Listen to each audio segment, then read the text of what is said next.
El siguiente, ¿no? Hay una intoxicación por un medicamento conocido, ¿no? Un medicamento muy conocido y archiconocido. Entonces, bueno, había preparado para que interactúen en la parte virtual, pero no hay internet. Entonces lo vamos a pasar, porque es un programa en la cual ingresabas al menti.com con tu celular y respondías las preguntas. Entonces, eso es lo que, bueno, por motivo de tiempo lo vamos a pasar. Entonces, esto, por ejemplo, ¿no? Esta es una foto inédita que no está en internet. Lo tomé de las fotos, ¿no? Cuando estaban pasando visita y una intoxicación sobre este fármaco conocido. De repente lo conocen algunos de ustedes por la marca, ¿no? Pero eso es lo que llegó la señora junto con su hijita. Es su hijito, en la cual han observado un eritema, ¿no? Lo que se le ha ocurrido, ¿después de qué? Después de una semana de haber guardado nada más su medicamento. Lo ha comprado, la señora refiere, a que le ha costado 80 soles. Pero por no desperdiciar, lo ha guardado y después en la siguiente semana le vio el mismo de fiebre y le volvió a dar eso. Y a pesar de lo que le dio, junto con eso se le trae a su hijita porque le llevó al hospital peor. Llegó por emergencia. Entonces, ¿cuál era? Le preguntamos. Entonces, vamos a ver qué es lo que pasa con el paracetamol. Porque es que el paracetamol ha generado esta situación. Entonces vamos a ver la toxicocinética del paracetamol. ¿Qué pasa? Se absorbe bien por vía digestiva, alcanza un pico plasmático de 30 a 90 minutos. Siempre es bueno saber el tiempo, como les había comentado, ¿no? El mecanismo en la toxicodinamia, el tiempo y la concentración. Entonces hay que ver, ¿no?, el tiempo, en 30 a 90 minutos. El volumen de distribución, ¿no?, 0,85, ¿no?, por litros por minuto, y se une a proteínas plasmáticas de 20 a 50 a dosis tóxica. Esto, resaltante, a proteínas plasmáticas de 20 a 50% a dosis tóxica, ¿no? Se elimina por riñón el 90% en las primeras 24 horas. Y la toxicidad del paracetamol gira en torno a su metabolización hepática. Por lo tanto, vamos a ver cuál es el metabolito que generó la toxicidad.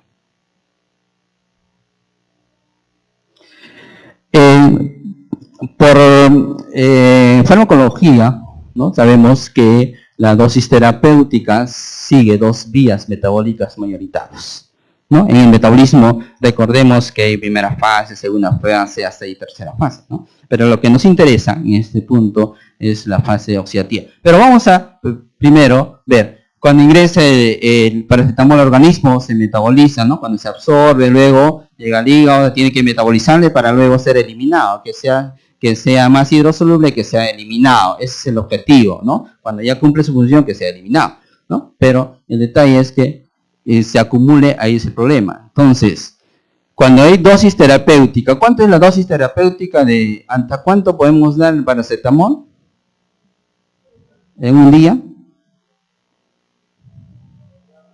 2, 4, ¿quién da más? 3, 5, 4.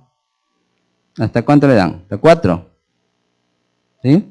2. Por ahí. 2 gramos. Ya. Vamos a ver después, ¿no?, cuál es la concentración. Hasta ahora, actualmente, ya se da hasta 6 gramos terapéutico. Pero las investigaciones dicen que a 6 gramos ya puede ser tóxico. Ahorita le voy a pasar eso. Pero, ¿por qué genera eso, no? Entonces, veamos. La dosis terapéutica se da por dos vías. La fase 2, mediada por beta-glucuronidrotransferasa, que es una enzima que naturalmente va a glucuronizar y el sistema sulfotransferasa. ¿Qué quiere decir eso? Que cuando ingresa el paracetamol, ¿no?, va a tener que la enzima actuar, ¿no?, y va a tener que sulfonar o gluconar, ¿no?, para que sean más hidrosolubles. El objetivo, recuerden que siempre el metabolismo es que sean más hidrosolubles y de ahí eliminarse con la orina.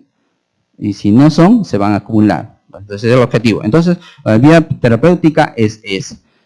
Sin embargo, mira, el acetaminofén, el 5% se elimina en orina así como tal, sin cambio. Se ha ingresado como tal el paracetamol y salió.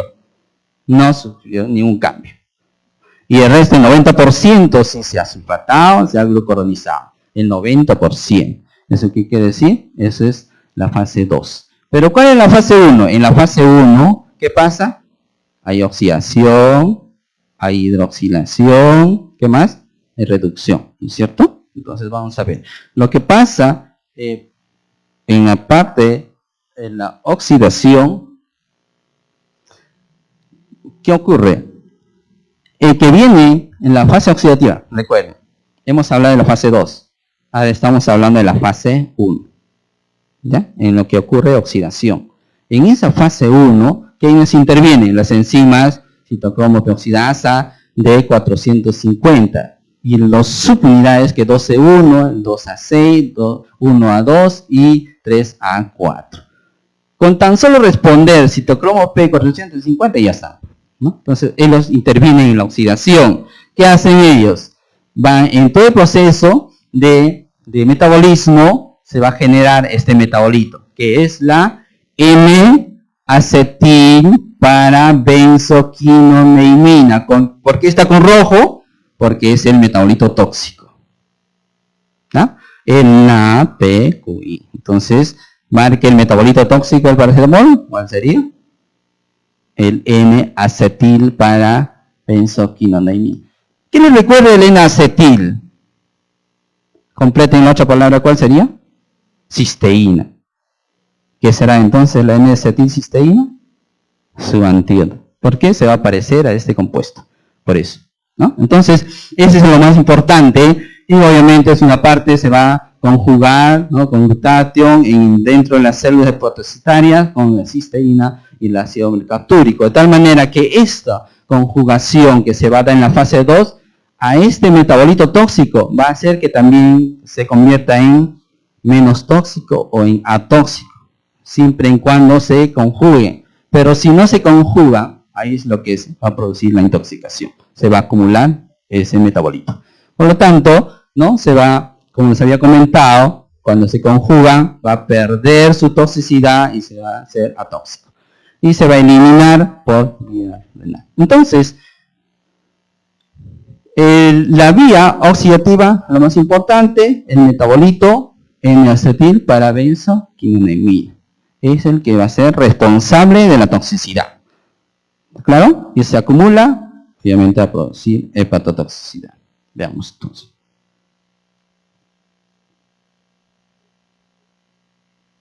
Este es un plan, es un gráfico o un diagrama que mejor te resume de los dos anteriores.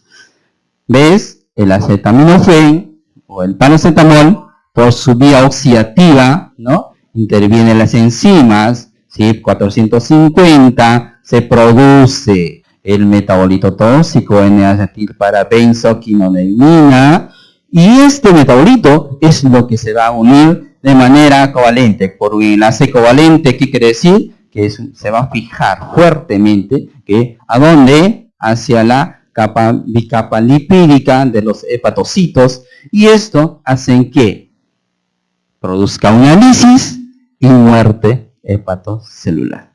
Ahí es lo que se va a generar la intoxicación. ¿Está claro? Entonces, en la fase oxidativa llega a generar la muerte hepatocelular por este metabolito tóxico. Si este metabolito tóxico ha sido contrarrestado con el glutatión, entonces se va a eliminar y se va a hacer atóxico. Pero si no ocurre eso, se va a generar esto. ¿Está claro? Pero la fase 2 es la vía terapéutica, lo que les había comentado. Se produce la glucuronización, ¿no es cierto? La sulfatación, y se va a eliminar de tal manera que sea más hidrosoluble. ¿Está claro? Entonces, recalcando, la toxicidad que se genera, acetaminofén, por vía oxidativa, metabolito N-acetil para benzoquinoneimina, que genera muerte hepatocelular, produciendo un fuerte enlace llamado covalente. ¿Cierto? Muy bien.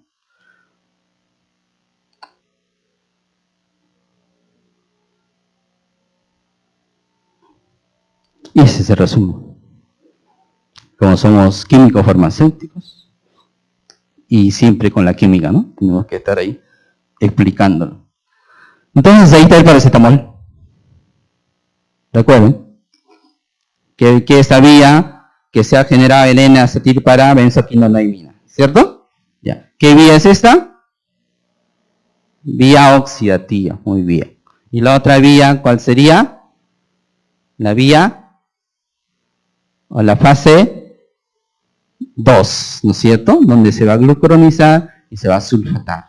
Y esta es la vía oxidativa en la cual, ¿qué se va a perder? Hidrógeno, por el NADPH. ¿Por qué es oxidativa? Porque interviene el oxígeno, se va a oxidar y va a salir agua, porque hidrógeno más hidrógeno hay dos hidrógenos y el oxígeno se sale agua, y de tal manera que se genera, eso es lo que nos interesa, interés tóxico, que se va a generar N-acetil para benzoquinonamida, que va a producir una muerte celular, ¿cierto? Esa es la vía oxidativa. Y entonces, lo que estábamos comentando, el glutatión es el que le va, ¿no? Cuando hay deficiencia de glutato y si se acumula este metabolito es el problema, ¿no? Ahora, si hay suficiente cantidad de glutatión, entonces naturalmente se va, ¿no? Va a hacerlo el glutatión menos tóxico a esto y se puede ir por esta vía y se puede eliminar por vía renal. Ahí cuando hay desbalance de glutatión, entonces también es el problema. Pero ¿quién lo estimula que se forme esto? ¿Quién es? El N-acetilcisteína. Por lo tanto, va a revertir y va a ser su antídoto. ¿Está claro? Muy bien. Vía oxidativa, fase 2, fase 1 y fase 2, y lo que se produce el metabolito tóxico. ¿Cuál es su antídoto? N-acetilcisteína. Listo. Ya está. Pasemos. Por lo tanto, después de todo esto, es un resumen del mecanismo, ¿no?, de acción, ¿no?, del paracetamol. Su acción tóxica del paracetamol se ejerce ¿dónde?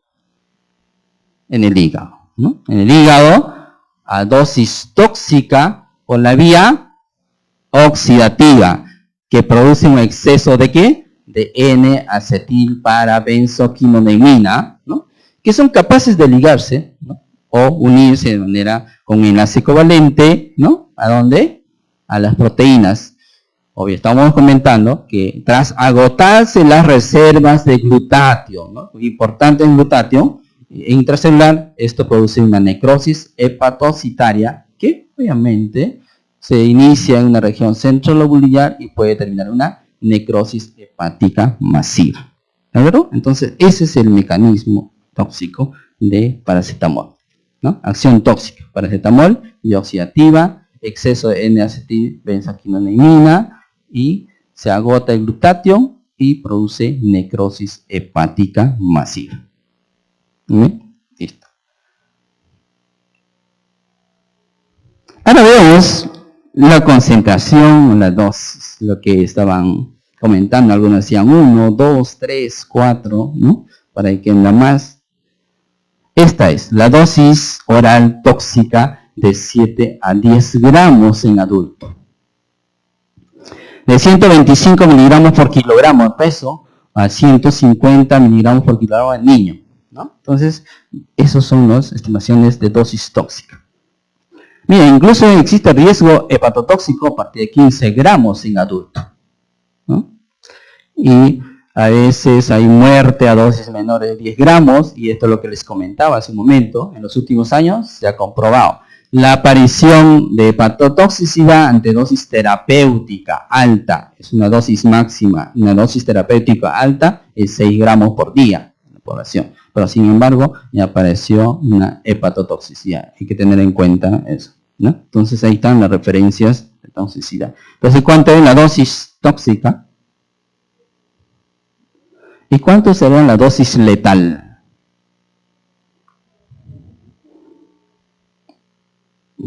¿A qué se llama una dosis letal? Letal que a muerte, ¿no? Una dosis que va a matar. Es dosis letal. Entonces, por encima de eso, puede haber. Por eso que ahí le está comentando, ¿no?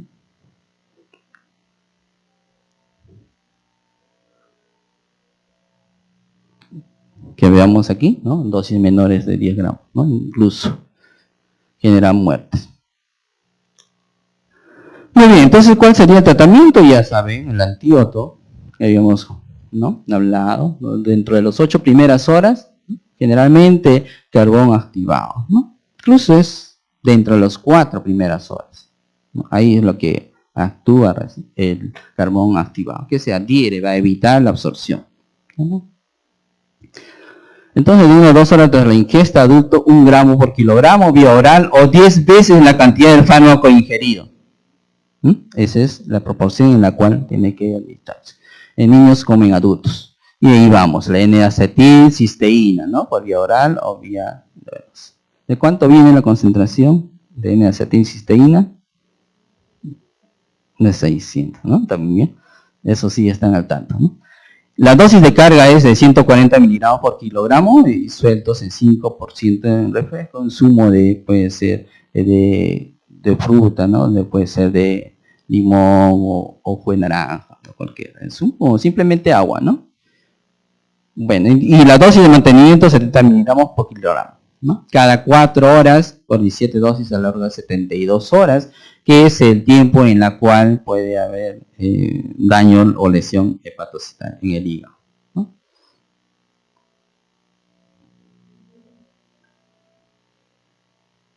Muy bien, entonces ya hemos visto sobre paracetamol, ¿no? Cuál era su dosis, hemos visto la toxicocinética, hemos visto la toxicodinamia, hemos visto su dosis tóxica y su antídoto. ¿Cuáles son? ¿Cuál es el antídoto? ¿Cuál es la dosis tóxica? ¿Cuál es su toxicodinamia? ¿Qué se forma? ¿Cuál es el metabolito tóxico?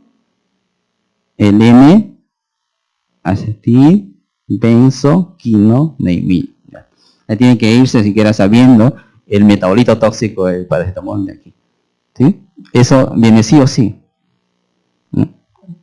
Muy bien, entonces ese se resume con respecto a los fármacos, ¿no?, que es más representativo el paracetamol. Obviamente hay muchos medicamentos que producen intoxicaciones. Va a depender de la dosis. Como habíamos comentado al mencionar, va a depender de la concentración, de la dosis, del tiempo, ¿cierto? Muy bien, ahora veamos este tema que ha sido también muy trillado hace 2 años, ¿no?, en la cual también me invitaron para opinar sobre este problema que hubo. Una comida contaminada con insecticida causó la muerte de 10 personas. ¿Dónde era eso? En Ayacucho, ¿no?, en San José. Entonces MINSA detectó insecticida en comida repartida. Bueno, al final se quedaron con esa duda, ¿no?, de que si ha sido intencional o ha sido accidental, ¿no? Casualmente, coincidencia, ¿no?, que era pues elecciones, partidos políticos, y casualmente ha sido afectado en el candidato a la alcaldía de esa zona. Entonces, ahí también hay pendiente de hacer estudios para demostrar y darle a conocer a la población que si ha sido intencional. Muy bien, entonces veamos el representante de plaguicidas, según el Organismo Mundial de la Salud, plaguicidas o pesticidas, ¿no?, cualquiera de ellos. Pero dentro de ellos se subdividen en insecticidas y herbicidas, ¿no?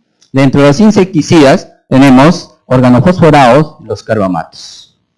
Y de ellos, con lo que ha sido, ¿no?, intoxicado en Ayacucho, es con los organofosforados, que ha dado positivo para esos pacientes que han traído, ¿no? Y estos, ¿qué hacen? Los organofosforados son los que van a inhibir la colinesterasa, que es una enzima. Por eso se les denomina anticolinesterásicos al organofosforados y organocarbámicos, son los dos. Bien, entonces para recordar así, porque es importante saber la parte química para luego explicar su mecanismo de toxicidad. Los organofosforados no son insecticidas de origen sintético, ¿no? Son ésteres de ácido fosfórico, unión a ácido y alcohol. Generalmente son liposolubles, son liposolubles. Se hidrolizan fácilmente en medio alcalino, ¿no? Eso hay que resaltar, son liposolubles. Seguimos con la estructura química. Son ésteres, organofosforados. Cuando se une al oxígeno el fósforo, se llama oxón. ¿Por qué se dice organofosforados? Porque tienen fósforo. Y si esto se une al oxígeno, se llama oxón. Y estos tienen la naturaleza y la característica de inhibir potentemente a la enzima. ¿Ya? Son inhibidores potentes. Pero son menos liposolubles. ¿Ya? Eso también hay que resaltar. Y el otro que, si el fósforo se une al azufre, se llama tiones. Y son inhibidores pobres. Sin embargo, son más liposolubles. Entonces, los insecticidas organofosforados que estén unidos al azufre, ¿no?, serán más liposolubles. Y los que tienen la unión al oxígeno serán menos liposolubles, pero potentes inhibidores. Ese es lo resaltante.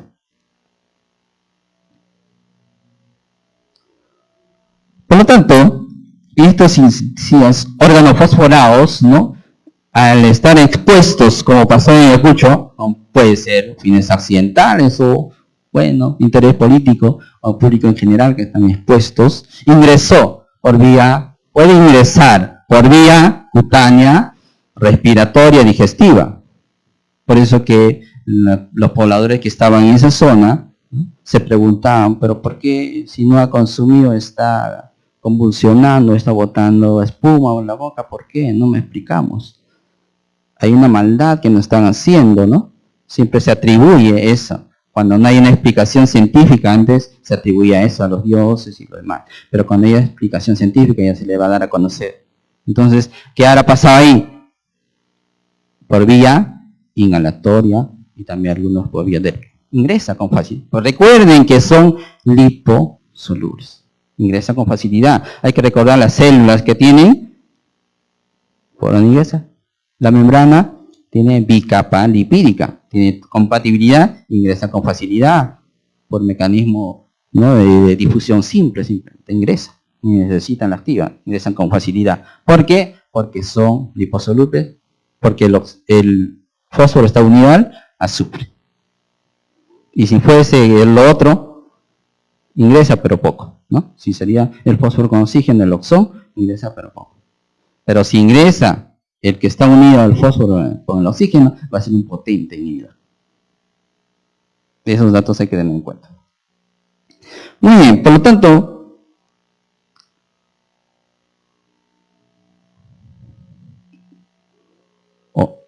no aparece, ¿no? Ahí está la molécula del órgano fosforado, de tal manera que quería ver ahí lo que es la desulfuración oxidativa, hidrólisis, para que al final se produce una hidrólisis y se concreta o termina hidrolizándose para tener paranitrophenol y dietilfosfato, ¿no? Lo que podemos observar son los metabolitos que salen al final, ¿no? Dimetiltiofosfato, dimetiltiofosfato, dietilfosfato, acá es dietiltiofosfato, ¿no? Dimetil, hay dos azufres, ditiofosfato, ¿no? Ditiofosfato, ¿no? Estos son nombres químicos, pero estos son los metabolitos que al final vamos a encontrar en la orina, después de haber sido intoxicado con un órgano fosforado. ¿Por qué? Porque recuerden que habíamos visto inicialmente en la estructura química que el fósforo se unía al oxígeno, el fósforo se unía al azufre. Entonces igual vamos a encontrar en la orina, ¿no?, por una hidrólisis. Y lo que tenemos entre se elimina por orina entre el 75 y el 100% de los órganos fosforados, ¿no? Se eliminan como alquilfosfatos, son grupos alquílicos, ¿no? En la cual vamos a encontrar en orina, y de esa forma lo van a determinar por diferentes métodos de instrumentación que posteriormente seguramente el ponente les va a aclarar más. Entonces ya tenemos los órganos fosforados. ¿Qué metabolitos tenemos? Una vez que ingresa, recuerden que ese metabolito, ¿en dónde ya se generó? Recuerden que se absorbe, se distribuye, ¿qué más? Se metaboliza, ¿no? Después que se ha metabolizado, hemos visto esos metabolitos. Después que se metabolice, se puede acumular o fijar, luego se elimina, se excreta, ¿no? Con la orina, y hemos visto los metabolitos que son. Generalmente llegan hasta 8 metabolitos, y los más representativos son los que les puse los 6. ¿No? Muy bien, ahora esos metabolitos que se han generado, ¿qué generan en el organismo? Y vamos la toxicoinamia. ¿No? Entonces, ahí vemos, ahí está el órgano fosforado, ¿no? Naturalmente lo que ocurre en el organismo es que tenemos una enzima que se llama la colinesterasa, que quiere decir que va a hidrolizar a la acetilcolina. ¿Y la acetilcolina qué es? Es un neurotransmisor. Muy bien, es un neurotransmisor que está ¿en dónde? En el botón sináptico, en la presináptica, en las vesículas sinápticas, ahí están la acetilcolina. Entonces esto sale, ¿no?, de las terminaciones nerviosas del axón, la parte de la neurona. Entonces, cuando se vierte al espacio sináptico, ahí en ese espacio es lo que esta acetilcolina es hidrolizado por esta enzima, ¿no?, colinesterasa. Entonces, como hemos aprendido en bioquímica, con el efecto de llave de cerradura, ¿no?, se encaja y luego se hidroliza en acético más colina. Eso es lo que ocurre normalmente. La acetilcolina se hidroliza y la colina regresa otra vez aquí y va a formar otra vez la acetilcolina. Sin embargo, el ácido acético se transforma en agua y se elimina. Entonces, esa es la fisiología, lo que ocurre. Pero, ¿qué pasa cuando ingresa el órgano fosforado? Este órgano fosforado es parecido a la estructura de tal manera que actúa como un pseudosustrato. Justo en esta posición donde tiene que ingresar la acetilcolina, ingresa el órgano fosforado por la compatibilidad física o química, ¿cierto? Entonces se une y obviamente cuando viene la acetilcolina para ubicar su espacio, ya no puede. ¿Dónde? Ahí está el órgano fosforado. ¿Y qué va a pasar? ¿La acetilcolina sufrirá este cambio, este metabolismo? Ya no. Se va a acumular la acetilcolina en el espacio. ¿Y qué va a pasar cuando se acumula? Cuando hay incremento de la acetilcolina, que es un neurotransmisor, ¿qué pasa? Va a empezar los problemas muscarínicos y nicotínicos, ¿no? Los efectos que vamos a ver. Entonces, este es el mecanismo. Y molecularmente mismo, por acá, mira, este en el canal, se une ahí y vamos a observar. Esta es la enzima y este es el órgano fosforado. Se une con un enlace, ¿no?, covalente, fuerte, que es el fósforo, y con la parte serina de la enzima. Esta es la enzima, la colinesterasa. Entonces, cuando se une, lo deja inactiva la enzima. Por lo tanto, ya no va a haber. Entonces, ¿cuál sería el mecanismo de acción? La inhibición de la enzima acetilcolinesterasa, ¿cierto? Eso es lo que hace el órgano fosforado.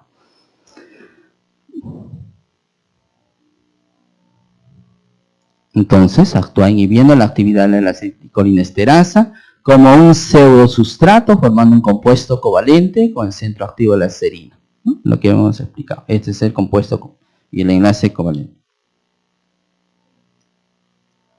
Por lo tanto, veamos, una vez que ya, bueno, está atada la enzima, se va a acumular la acetilcolina y se van a presentar los siguientes.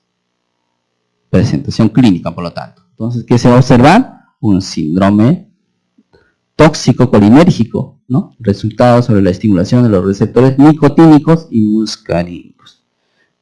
Por lo tanto, como esos pacientes o los pobladores de Ayacucho, ¿qué pasó? Empezaron a salivar, lacrimeo, ¿no?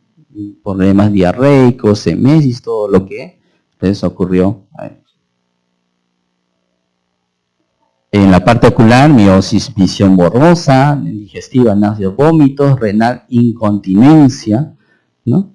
Va a haber bradicardia en la parte muscarínica, broncorrea y broncoconstricción. Y como nicotínico tenemos taquicardia, ¿no?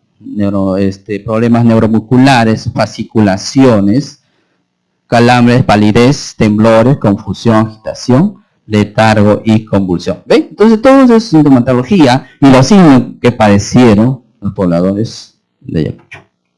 Ahí está la explicación científica, viendo el mecanismo de toxicidad de los órganos fosforados. Entonces, trajeron la muestra de sangre, dio positivo para órganos fosforados, y son todos las manifestaciones clínicas que se observan.